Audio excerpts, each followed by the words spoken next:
The third meeting of the National Space Council, seeking a partnership to power our gateway, and an educational activity that's quite a blast. A few of the stories to tell you about this week at NASA.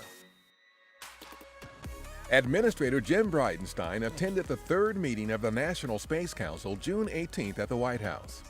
President Trump opened the meeting by signing Space Policy Directive 3, which directs the U.S. to lead space traffic management and mitigate the effects of space debris.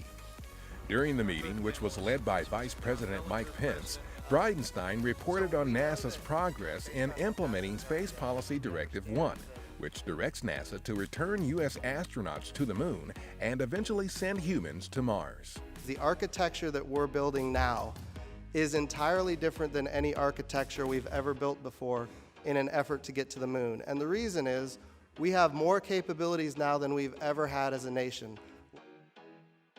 On June 21st, we announced plans to seek a public-private industry partnership for a high-power solar electric propulsion spacecraft to provide power, controls, and communications for the first element of our planned lunar exploration platform known as the Gateway.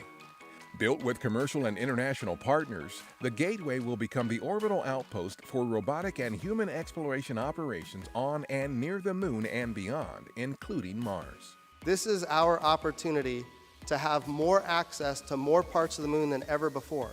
When you land on the surface of the Moon, you're in one spot on the surface of the Moon. But what we want is we want access to the entire Moon. A new multi-agency report released June 20th details plans for the U.S. response to near-Earth objects that could pose a hazard to Earth.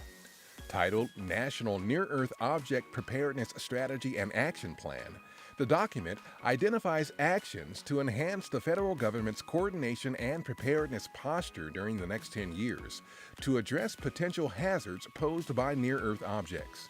For information about NASA's Planetary Defense Coordination Office, visit nasa.gov/planetary defense. Our Wallops Flight Facility in Virginia held its annual Rocket Week June 15th through 22nd. It's an opportunity for students and instructors from across the country to learn more about rocketry basics and build experiments for flying on a NASA suborbital rocket through their Rock On and RockSat-C programs. Rocket Week is one of many events we sponsor to stimulate student interest in science, technology, engineering, and mathematics, or STEM careers. That's what's up this week at NASA. For more on these and other stories, follow us on the web at nasa.gov/twan.